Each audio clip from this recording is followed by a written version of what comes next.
नमस्कार बंधुरा आमी तापस मालाकार आमार चैनेले आपनादेर सबाइके स्वागत। आज आपनादेर सामने अत्यंत गुरुत्वपूर्ण चाकरिर खबर निये चले एसेछि। केंद्रीय सरकारी चाकरिर खबर आमी आपनादेर आजके दिते चलेछि। 116टी शून्यपदे एई केंद्रीय आधा सामरिक बाहिनीते नतून नियोग विज्ञप्ति प्रकाशित हयेछे। एकदम अफिशियल विज्ञप्ति आमरा एखोनी देखे नेब। तार आगे आपनि यदि आमार चैनेले प्रथम हये थाकेन अवश्यई चैनेलटिके सबस्क्राइब करे पाशे थाका बेल आइकनटिते ऑल नोटिफिकेशन ऑन कर देवें जाते समस्त भिडियोर अपडेटगुलो सबार आगे आपनार काछे नोटिफिकेशन आकारे पौঁছে যায়। ভিডিওটি ভালো লাগলে বেশি বেশি করে লাইক করবেন, শেয়ার করে ছড়িয়ে দেবেন এই গুরুত্বপূর্ণ চাকরির খবর। কোনো প্রশ্ন থাকলে অবশ্যই কমেন্ট সেকশনে কমেন্ট করে জানাতে পারেন। চলুন দেখে নিই আজকের এই গুরুত্বপূর্ণ চাকরির খবর। দেখুন বন্ধুরা, এই হচ্ছে সম্পূর্ণ অফিসিয়াল চাকরির বিজ্ঞপ্তি। Government of India, ministry of home affairs, office of the director general, সশস্ত্র সীমা বল। Vacancy circular. Online application are invited from citizen of India, Nepal and subject of Bhutan, male and female, for filling up the post of sub-inspector, pioneer, draftsman, communication and staff nurse, female, in Group B, non-gazetted, combatist and non-ministerial, in Sashastro Sima Bal, SSB, Ministry of Home Affairs, government of India अर्थात स्वराष्ट्र मंत्रकेर अधीन सशस्त्र सीमाबल बा SSB এই আধা সামরিক বাহিনীতে SI বা sub inspector, pioneer, draughtsman, communication and staff nurse female পদে নিয়োগটা হবে। আসুন বিস্তারিত তথ্য জেনে নিই। ইন লেভেল 6 স্যালারি স্কেল হচ্ছে লেভেল 6, পে ম্যাট্রিক্স ₹35,400 থেকে 1,12,400 টাকা as per 7 CPC and other allowances as admissible in the force. The post is temporary but likely to be continued. Selected candidates are liable to serve anywhere in India or outside the territory of India and will be governed by SSB Act and rules and other rules amended from time to time. অর্থাৎ এসএসবির সমস্ত rules অনুযায়ী ভারতের যে কোনো জায়গায় অথবা ভারতের বাইরেও পোস্টিং হতে পারে। ভারতের নাগরিক অবশ্যই হতে হবে। Nationality for sub inspector, pioneer and staff nurse are citizen of India, for sub inspector, draftsman and communication are citizen of India and Nepal are subject of Bhutan. এবার দেখুন সমস্ত ভ্যাকান্সি।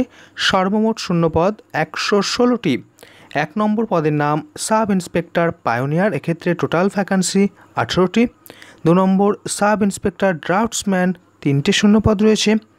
3 নম্বর সাব ইন্সপেক্টর কমিউনিকেশান, এক্ষেত্রে সবথেকে বেশি 56টি শূন্যপদ রয়েছে। এবং সর্বশেষ রয়েছে sub inspector staff nurse female, এক্ষেত্রে 39টি শূন্যপদ। পদের ব্রেকআপগুলো ইউআর, ইডাব্লিউএস, ওবিসি, এসসি এবং এসটি আকারে এখানে রয়েছে। এবার দেখুন 10% vacancies are reserve for ex serviceman, অর্থাৎ 10% সংরক্ষণ এক্স সার্ভিসম্যানদের জন্য রয়েছে। আর নোট আকারে দেখুন কি বলছে। 1 number vacancies reserve for ex serviceman will be filled by non ex serviceman candidates if eligible ex serviceman candidates are not available. অর্থাৎ এক্স সার্ভিসম্যানের জন্য যে 10% সংরক্ষণ থাকছে, সেক্ষেত্রে যদি এক্স সার্ভিসম্যান না পাওয়া যায়, সেক্ষেত্রে সাধারণ যারা ফ্রেশার ক্যান্ডিডেট রয়েছে তাদের দিয়েই সেই এক্স সার্ভিসম্যানের ভ্যাকান্সিটা পূরণ করা হবে। 2 নম্বর বলছে director general SSB reserves the right to increase, decrease, fill or not to fill the vacancies or cancel the advertisement or postpone the recruitment process for the above mention post without assigning any reason.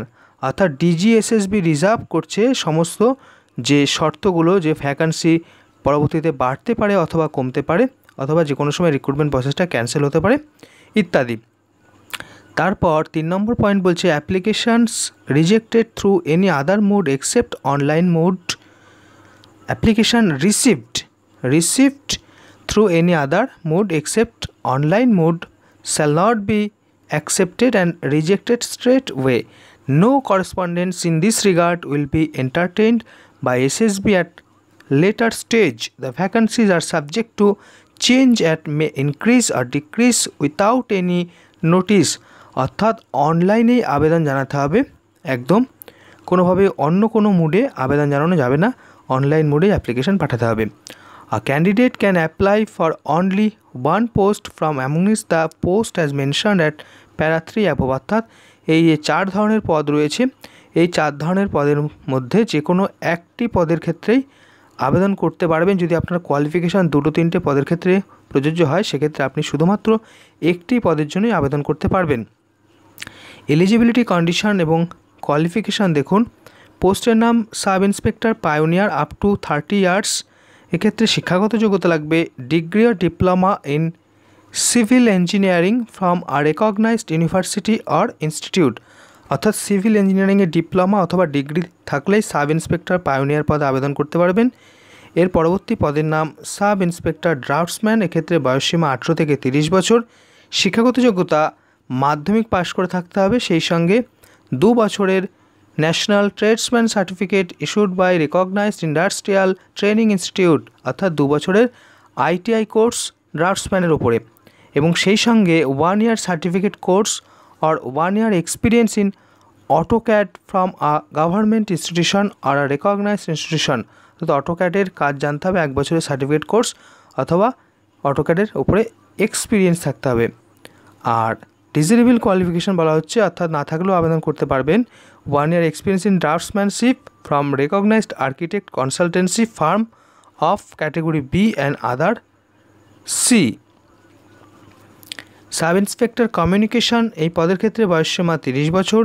এক্ষেত্রে degree in electronics and communication or computer science or information technology engineering or science with physics chemistry and mathematics from a recognised university or institution, অর্থাৎ degree থাকতে হবে এই সমস্ত সাবজেক্টগুলোর কথা বলা হলো এগুলোতে, তাহলেই এই সাব ইন্সপেক্টর কমিউনিকেশন পদে আবেদন করতে পারবেন। পরবর্তী পদের নাম sub inspector staff nurse female. এক্ষেত্রে শুধুমাত্র মহিলারাই আবেদন করতে পারবেন, 21 থেকে 30 বছর বয়সসীমা। আর এক্ষেত্রে শিক্ষাগত যোগ্যতা উচ্চ মাধ্যমিক পাস, সেই সঙ্গে should have 3 years diploma in general nursing from an institution recognised by the state or central government, অর্থাৎ 3 বছরের নার্সিংয়ের ডিপ্লোমা কোর্স থাকতে হবে এবং অবশ্যই রেজিস্টার থাকতে হবে সেন্ট্রাল আর স্টেট নার্সিং কাউন্সিলে, সেই সঙ্গে 2 বছরের এক্সপিরিয়েন্স রেকগনাইজড হসপিটালে।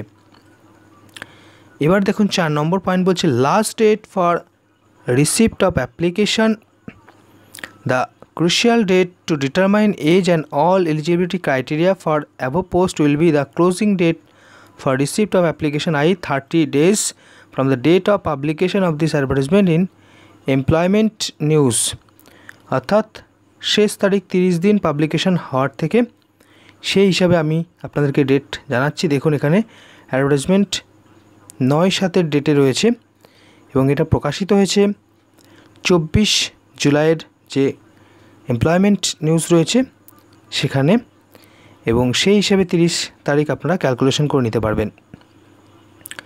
এবার দেখুন অ্যাপ্লিকেশন ফি রয়েছে।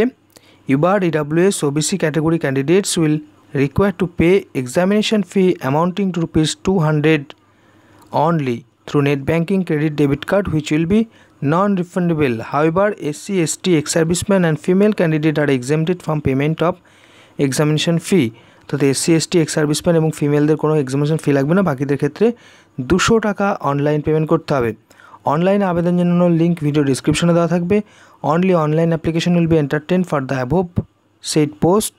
Application received through any other mode shall not be accepted and rejected straightaway. Interested eligible candidates may download the detailed advertisement for above said post from SSB recruitment website www.ssbrectt.gov.in। এটা হচ্ছে official website, এখান থেকে আপনারা আরও details জানতে পারবেন এবং এখানেই অনলাইন আবেদনের লিঙ্ক থাকবে। আপনাদের সুবিধার্থে ভিডিও ডিসক্রিপশনেও লিঙ্ক দেওয়া থাকবে এবং যেখানে অ্যাডভার্টাইজমেন্ট নাম্বার হচ্ছে 338 RC SSB combined advertisement sub inspector 2020 and may apply online through www.ssbrectt.gov.in after going through all provision contained in the detailed advertisement to ensure that he/she is eligible for the post which he/she is applying for।